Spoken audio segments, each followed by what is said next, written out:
kangit-ngit o mga suliran sa kalibutan, suliran sa mga kabataan, nagkadaiyang korupsyon sa katilingban, o bisan sa atong simbahan, adiksyon o suliran sa droga, panagbahin-bahin sa katawhan, sa relihiyon o tinuhuan, o guban pang mga suliran, unsay mga hinungdan na ining tanan. Tungod ni ini nahimugso na tao kining tulumanon, lamdag sa kahitasan, tulumanon nga muayag, mubatbat o mutubag na ining tanan. Uban ni ining inyong sulugoon, Silbert Dondoyano alias Veritas. Lamdag sa kahitasan! Lamdag sa kahitasan! Ang maong tulumanon, inyong madungog matag adlaw. Lunes hangtod Sabado, sa may alas 6:30, ngadto sa alas 7 sa gabi. Ug sa adlawng Domingo, alas 2:30 ngadto alas 3 sa hapon.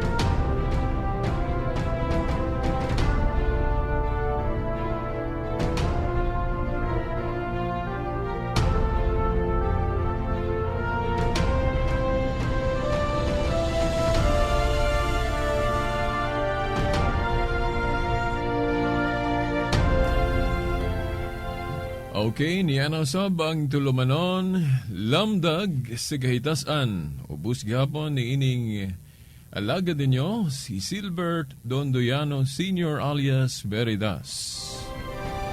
Ang atong hisgutan karon kining mahitungod sa suliran sa panagbahin-bahin sa tinuhuan. Ang atong Ginoong Hesukristo namulong diha sa San Juan Kapitulo 17, versikulo 11, versikulo 21 o 22. Matod pa niya, amahan, mausa-unta sila, maingon nga ikaw ug ako usa. Asa man ta hiusahon sa Ginoo? Kung atong basahon ang Mateo 16:18, kadtong iyang giingnan si Pedro, sa ibabaw ni ining bato, tukuron ko ang akong iglesia. No? Sa common nga bagong hubad ron, tukuron ko ang akong simbahan. Sa lain pong pagkaistorya, tukuron ko ang akong grupo o katawhan. Pwede po asembleya, basta kay grupo, hugpong. Tukuron ko ang akong katawhan. No, sa iyang simbahan dahil niya hiusahon. Oh? So, apan nga naman nga nagkadaiya man ni ron. Na may mga simbahan pero dili man usa. No? Timan ibya nga akong simbahan, singular. Yan gikag akong singular, usara. O gunya, gitawag po ni og usa ka panon. Diha sa Juan Kapitulo 10, versikulo 16, katong nag-ingon ng Ginoo. Aduna pa'y wala mahisakop ni ining panuna o napagalihubad nga turila.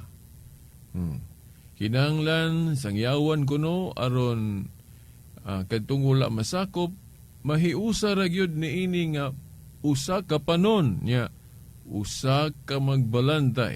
Siya ang magbalantay ang gipusubot niya. So, usa ka simbahan, usa ka iglesia. So, kanus-a man niya na sugdan niadto pang unang siglo. Kay unang siglo man siya nagkapamulong ani.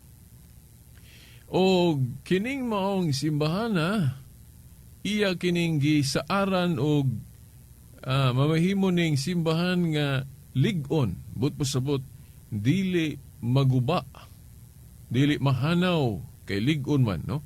Bisan gani ang ganghaan sa impyerno, dili magkabuntog. O gunya, diha sa Mateo 7, versikulo 24 hangtod 25, pinaagi sa usa ka sambingay, ang balay kuno nga tukuron ibabaw sa bato, lig-on, dili gyud maguba bisag daghang mga bagyo, lunop, unsa nga klase sa kanang katalagman, dili gyud makaguba sa mong balay. Pero ang balay nga tukuron ibabaw sa bas, gamayng kuan, baha, wala mo, matumba. Okay, ang bato, maora may nagsimbolo sa lig-on, dili man ang bas. Mao nang makaingon ta nga, uy, kadtong pagtukod ni Kristo sa iyang usak ka simbahan, nga iyang gitukod ibabaw sa bato, klaro kayong nagtug-an, nanudlo ang Ginoo nga ang iyang simbahan lig-on. So mao nga ato ning mahibaw-an kung unsa ning simbahan kung na problema taron, unsaon pagpangita ning simbahan kay daghan ra ba kay nag-angkon ron. Now, simple ra kayo. Unsang pundo ka o unsang simbahan nga sukad masugdi ni Kristo, maora gyud ning usa ka pundo ka, usa ka panuna, usa ka simbahan, no? O usa ka iglesia nga nagpadayon hangtod karon. Mao na. Sumunay usa sa ilhanan. Pananglit kon ang inyong grupo ron nga gipasakupan nagtudlo gani og kadtong gisugda ni Kristo wala kapadayon kay nahanaw kana usa na katimailhan kanang grupo nga inyong gipasakupan dili na mao ang simbahan nga usa nga gisugdan ni Kristo. Kay ang gisugdan ni Kristo magpadayon man kay lig-on gud. Labi na kong basahon nato ang San Lucas 1:33 nasamot. Wa gyud giingon nga mawala, mahanaw. Magpadayon gyud. So unsa mang pundo ka o simbahan karon nga sukad masugdi ni Kristo, maora gyud ni usa ka pundok unya nagpadayon. O gunya kay matud pa niya diya sa Juan 10:16, usa ka panon ubos usa ka magbalantay. Unsa maning magbalantay? Gi-authorize ni, otorisado ni. Ug mao ni si Kristo ang gitumbok nga usa ka magbalanday. Labawng pastor. Ug unya kay duna may usa ka magbalanday, unsa may gibuot sa Ginoo nga mahitabo aning isimbahana. Nasayod man siya nga dili man pud siya magdugay diri sa kalibutan. Nya kay magbalanday man siya, pangu man siya, buot ipasabot. Kay di man siya magdugay, mamatay siya, then mabanhaw, then mubalik nga to sa langit. Na unsa may iyang gihimo para matuman gyud nga duna gyud magbalantay. Ang iyang hunahuna nga ako magpermanente man ko nga pangulo ani kay ako may gatukod ani. Pero ang akong pagkamakita nga magbalantay dili naman makita. So kinahanglan magpili gyud ko og tao. Probably diri ra pud ko mamili sa akong mga apostoles. Tinuod man gyud na. Kay sa 12 ka apostoles, si Pedro mao may iyang gitugyanan sa iyang authority. Unsa man ang authority? Unsa man ang simbolo sa otoridad sa pagkalabaw? Kanang nagkupot ka og Yahweh. Yahweh. Ngano man? Timan-an biya nato nga dunay parallel ani kasamahan ani sa daang kasabutan katubang gingharian ni David. Gingharian man to sa Dios nga gipadumala niya og tao. Di ba? Sama pananglit lagi ni David nahimo siyang hari din doon na po iyang dako-dako nga murag right hand ba kanang gitawag na to prime minister. Kay kung doon na gali hari, doon na man po na iyang himuon yang murag pinaka-general ba. Wana, muna gitawag og Prime Minister. Unya, kay hari man siya, pagkawa na niya, doon na to'y napuli nga si King Hezekiah. Niya mao gihapon, si King Hezekiah, doon na po siya Prime Minister. No? Kung nahinumdum mo, kung nagbasa mo anang Isayas, na ato'y nahimong Prime Minister o dako-dako, nga gitugyanan si Yahweh, nga gihinganlan og Shebna. Si Shebna. Unya, kato nga pagka-leader, kato nga pagka-prime minister, kato si Shebna, dautan, o kanang gitawag sa in English og wicked leader. So mahimo day nga ang usa ka pangulo, dili maayo, no? Mo po na nga, kung di po na ikatingala po nga, doon na po tayo mga pangulo nga, doon na po mahimong dili maayo, personally, no? So, mauna. Niya, gipulihan to si Prime Minister Shebna ni Eliakim. Kay wicked man siya, dautan man siya nga pagka-leader. No? Sa panahon ni King Hezekiah, mao to si Shebna ang gihimong dako-dako, gitugyanan si Yahweh. No? Sa pagkapangulo, pagka-leader. Dayon gikuha niya, gihukasan siya sa mong katungdanan o gitugyan na ngadto ni Eliakim. Mao nang giingon diya sa Isayas Kapitulo 22, versikulo 20 hangtod sa 23, giingnan dito si Shebna nga, tungod kay di man ka maayo nga pagka-leader, sukwaon ang Yahweh o authority. Diha nimo, kuhaon ang Yahweh o itugyan ngadto ni Eliakim. So, turnover ba? No? Gikuha ang Yahweh ko, no? Ngadto ni Shebna, Prime Minister Shebna, o gihata, gitugyan na ngadto ni Eliakim. Siya na po'y gitugyanan si Yahweh. Muna nga giingon dito, walay makasira kung ikaw muabli o muabli ka, walay makasira. Vice-versa po, ingon ana.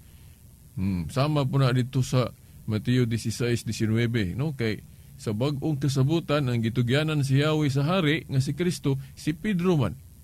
No? Subot po sabot, siya maoy gihimong prime minister, no? Saging harian na ni Kristo. So mao na, no? Nya diha sa Isayas ang tugyanan si Yahweh giklaro gyud og tawagon kini og amahan. Ito pa papa o father. So nganong ato ning gisgutan kay atong gisgutan ang tinuod nga usa ka simbahan nga gitukod ni Kristo para mahibaw-an nato sa atong panahon karon kung unsay pundok ron nga nagpakasimbahan unya dili tinuod. Kung wala niining mga pagtulon-ana, giklaro diri sa Biblia unsa nang simbahan nga gitukod ni Kristo. Na sa simbahan o katawhan ni Kristo, kay si Kristo dili man siya magdugay sa iyang pagkamakita nga pangulo, si Pedro mo iyang gipili nga maoy mangu kung wala na siya. Kaya nga naman, kaklaro kayo anang Mateo 16:18 o 19, Pedro, sa ibabaw ni ining bato, tukuron ko ang akong iglesia o simbahan. Bisan gani ang Hades o impierno dili makabuntog ni ini. Ihatag ko kanimo ang mga yawi saging herian sa langit. Ang imong idili diri sa yuta, idili nako sa langit. Ang imong itugot, itugot. So, timan-an biya nato nga kanang gakupot kas Yahweh, but pasabot, ikaw may gihimong supremo. Ikaw may himong silbing leader o pangu. Asa man na mabasa? Si Kristo giklaro man diha sa Pinadayag 3, versikulo 7. Basahan ninyo sa inyong mga Biblia. Pinadayag Kapitulo 3, versikulo 7, nga si Kristo kuno gahawid sa Yahweh, gakupot sa Yahweh ni David. Gakupot sa Yahweh ni David. Unya, gitawag siya og santo o balaan. So mo na hinungdan nga ang kanang katungdanan ni Pedro, gitawag na tug santo papa. Kay nagkupot man siya sa Yahweh, gakupot man siya sa otoridad. Mao man na diya sa Pinadayag 3:7 nga ang gakupot sa Yahweh tawgon og santo o balaan. Then kadtong sa Isayas 22:20 hangtod sa 23, ang nagkupot sa Yahweh tawgon pud og father sa to papa sa kinat sila. So masabot nato niining mga bersikuluha sa Biblia Isaias 22:20 hangtod 23 nga ang tugyanan si Yahweh tawgon og amahan o papa. Dayon si Pedro gitugyanan man anang Yahweh sa to pa papa day siya. Dayon unsa man nga pagkapapa santo o balaan kay ang nagkupot si Yahweh lagi diha sa pinadayag 3:7 tawgon magsanto. So kung atong ikumbay na kana nga konklusyon mulutaw nga santo papa gyud ang katungdanan ni Pedro. So, kung masabtan na to, dili noon mabasa litra por litra nga si Pedro diha sa Biblia gitawag og Santo Papa, pero masabot.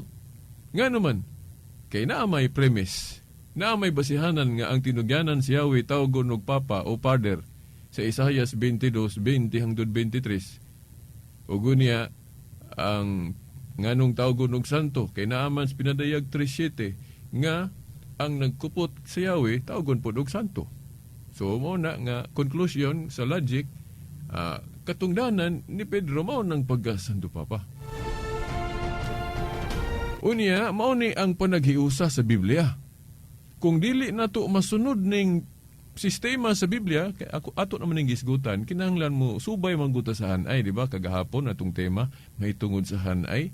Kinahanglan mo subay gid sa hanay kay kung dili ta mo subay sa proseso o hanay, di gid magkadimao. So, mao maning nahitabo po doon sa atong panagbahin-bahin sa tinhuan. Kaya wala na to subaya ang Yahweh sa panaghiusa. Nga naman, kay basa-basa raman tag-Biblia din o kung siya atong nasabtan tukod din tagkaugalingong pundok, daghan pong mutuo kay Biblia may gigamit. Pero wala sunda ang protokol, wala sunda ang proseso o hanay sa giunsa ni Kristo paghiusa sa iyang simbahan. Giunsa niya pag kanabang tukod sa iyang simbahan nga aron mausa gyud ta. Wa man nato sunda mo nang nagkabahin-bahin ta. So simple lang. Kinsa may gitugyanan ni Kristo sa mga Yahweh king harian sa langit si Pedro. So to pa siya mo'y gihimong visible head. Kaya gano man, di man magdugay si Kristo musaka man siya sa langit. Nya kanus man ni natuman gyud nga iya nagyong gi-turn over ni Pedro ang maong katungod. Siyempre, sa buhi pa siya, katong paglitok niya sa maong pagsugo niya ni Pedro, wala pa to automatic nga gihuptan dayon ni Pedro ang katungdanan. Kay igo raman siyang giingnan. Katong sa Mateo 16, 18, 19, katong gitugyanan sa Yahweh. Pero kay naapa man si Kristo, mauna nga si Kristo pa ang nagdumala. Siya pa'y nango. Pero katong namatay si Kristo, dahil nabanhaw, dahil mukayab na siya sa langit, na klaro na gyud iya nagyong gitugyan ni Pedro, iya nagyong gi-turn over ang pagka-visible head ngadto ni Pedro kanang sa kanang sa Juan 21:15 ngadto 17. Juan 21:15 ngadto 17 nga gitugyan ni Kristo ang iyang mga karnero ngadto ni Pedro.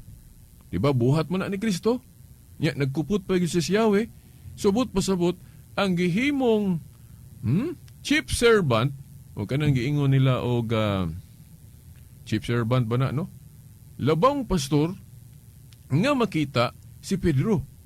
Si Pedro mo'y unang gipili ni Kristo. So mao na nga karon kanang ato mga pundok ron, daghan ra bagay mga pundok ron. Muadto ka sa iglesia nga pastilan ginganlan ra bagyog nga ni Kristo. Iglesia ni Kristo ang unang ilang gihimong labaw si Felix Manalo na sukuhi man diri sa Biblia. Kaya ang unang gipili ni Kristo si Pedro man. Dili man si Felix Manalo. Dili pod si Joseph Smith sa Mormons. No, dili pod si Kibuloy kanang nas Davao. No, kinira bas Kibuloy nakakita og ganina sa iyang videos TV. Muda po dahil na siyang dadaghan po ng iyang sakop kay may manggod po mo istorya, makalingaw gyud paminahon ba? Nya kwartahan po kay magkagasto man gyud og kuan kanang yung kaugalingon niyang channel, no? O nang daghan pong membro, no? Mo nang makaingon gali ko kulba gyud kaining Biblia nga sa Katoliko. Nainom do po ko na itulo manon po diri sa radyo nga dili non to Katoliko iyang grupo, pero iya aminado gid siya nga kining Biblia iya sa Katoliko kay maingon man siya nga sumala sa Biblia ang Katoliko. Nganong nakahinumdum ko ana kay makaingon ko grabe gyud ning Katoliko. Kay kining iyang Biblia gigamit-gamit mas uban. No? Mo may gihimong pasaylo ako ha. Daghang geng nangadato aning Biblia sa Katoliko. Pero nakahinumdum ko pasaylo alang gyud ko kamo na mantigo mo sabot. Natoy amigo nako nag-ingon. Bali po ning ubang mga grupo ron ingrato. Wa gyoy ulaw. Wa gyoy ikabaw sa Katoliko. Kining Katoliko may tag-iyas Biblia bisan pagtan-awon sa history. Pero ilang gibiyaan, gigamit pa nilang Bibles Katoliko sa lisod sakit kay nako pamulong kay mga tao raman ta. Di ko ganahan mo istorya. Anaon na lang nako pag istorya. Daghang nagadato nga pundok ron gumikan sa Biblia ang Katoliko.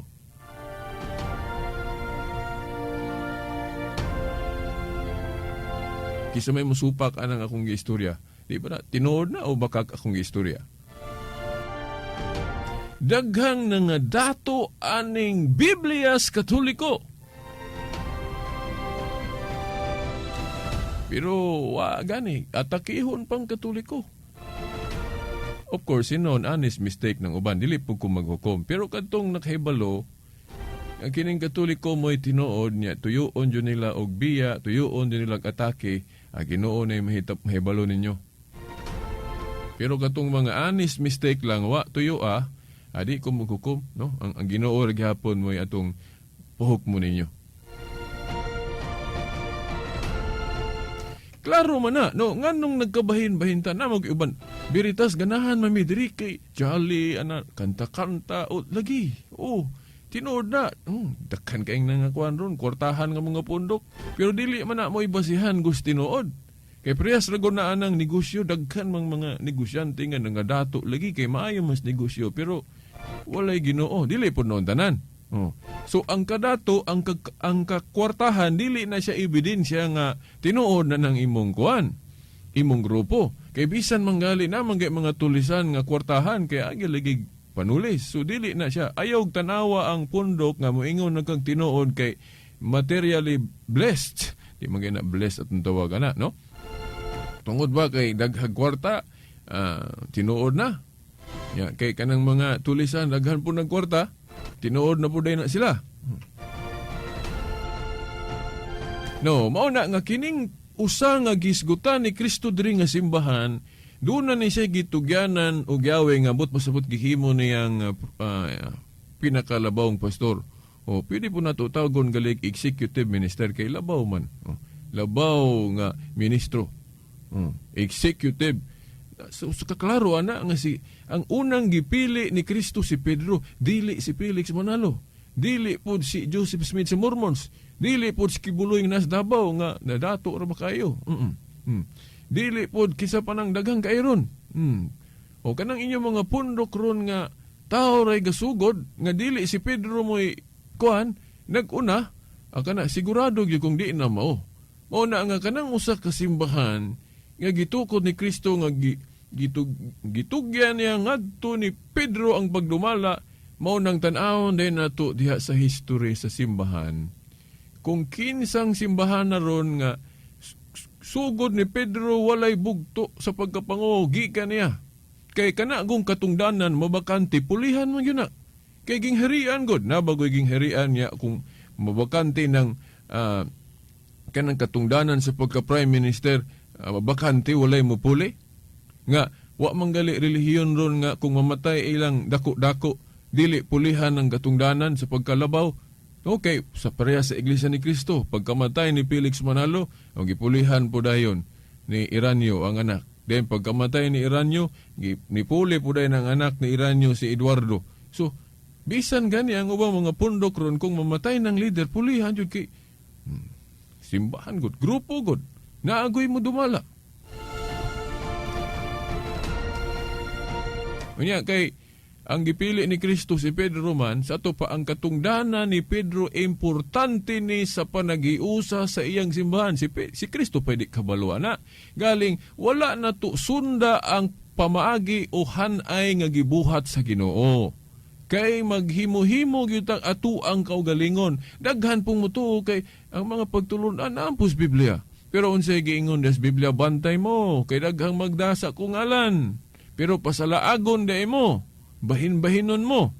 Naara ba diya sa Roma 16:17, pagbantay mo kay dunay manindog nga mo bahin-bahin ninyo. O na nga, ang proseso diri sa Biblia, sundo nato to kuan. Katong yawi nga gitugyan ni Kristo ni Pedro, kinsa may naghawid anang yawi haron o gahuma. Wa may lain, mga Santo Papa man. Gikan ni Pedro, Linos, Clitos, Clemente, hangtod sa atong present Pope Francis. Niya, maingon mo nga, uy, Veritas, naaman lagi, kung tinuod ng Katoliko, naaman lagi mga Santo Papa sa kasaysayan nga, dili mayog kinabuhi. Tinuod na. Pero dili na garantiya nga, dili ni tinuod ang Katoliko, gumikan kay dunay mga leader, ani nga nahimong badlungon. No, ang example ana kadto daenging herian ni David nga gipulihan si David moy hari de nato si King Hezekiah pod napuli de naa mo sila prime minister lagi nga si Shebna nga nahimong wicked pod. Dautan dili na garanti nga kon ang usa ka katungdanan ang naghupot nagbinuang piki na ng katungdanan na dili na pares ra na sa atong katungdanan sa pagka presidente. Posible man nga naatay presidente nga mahimong dili maayo. Pero dili ta kaingon nga piki na, kuana, fake na, dili na, kuana, sana invalid ng iyang katungdanan. No. Tinuod to iyang katungdanan. Wala lang niya gamita na iyang katungdanan sa insakto. Ingon na, inana po na ang pagkatinugyanan si Yahweh. Katungdanan na nga si Kristo gyud ang Dios gyud mo'y nagbuhat ana diri sa kalibutan na. Diri sa kalibutan. Ang unang iyang gipalingkod ana katungdanan na si Pedro. Mao na nga naa sa buhat 1:20 kung mabakanti ang katungdanan kuno kinahanglan dunay mobole. Para sa atong katungdanan ni Judas na bakanti. Nagpili sila kinsay gihulip si Matias mo'y napili. Na karon importante man ang katungdanan ni Pedro. Kinsa may nakapuli sa dihang wa na si Pedro na Katoliko ra may hatag og listahan. Kaya ang ubang listahan, dili man sumpay ni Pedro, kay man ni kas Iglesia ni Kristo, magsugod man ni Felix Manalo, dili man magsugod ni Pedro. Di ba? Wa naman daigong panahon. So, hangtod sa sunod, higayon na lang po. Okay. Kining inyong alagad, Silbert Dondoyano Senior alias Veritas. Sa ngalan sa atong halandong obispo diri sa Diocese of Dipolog, Monsignor Severo Caermari, uban sa mga kaparian, o gusab sa akong mga amigo diri sa estasyon, no? Sa technical side, si Danilo Luod o Espiritu Ilumba, hangtod sa sunod higayon. Sa ngalan sa Amahan, sa Anak, sa Espiritu Santo. Amen. Kangit-ngit o mga suliran sa kalibutan, suliran sa mga kabataan, nagkadaiyang korupsyon sa katilingban, ug bisan sa atong simbahan, adiksyon o suliran sa droga, panagbahin-bahin sa katawhan, sa relihiyon o tinuhuan, ug uban pang mga suliran, unsay mga hinungdan na ining tanan. Tungod ni ini nahimugso na tao kining tulumanon, lamdag sa kahitasan. Tulumanon nga muayag, mubatbat ug mutubag na ining tanan. Uban na ining inyong sulugoon, Silbert Dondoyano alias Veritas. Lamdag sa kahitasan. Lamdag sa kahitasan. Ang maong tulumanon, inyong madungog matag adlaw. Lunes hangtod Sabado, sa may alas 6:30 ngadto sa alas 7 sa gabi. Ug sa adlawng Domingo, alas 2:30 ngadto alas 3 sa hapon.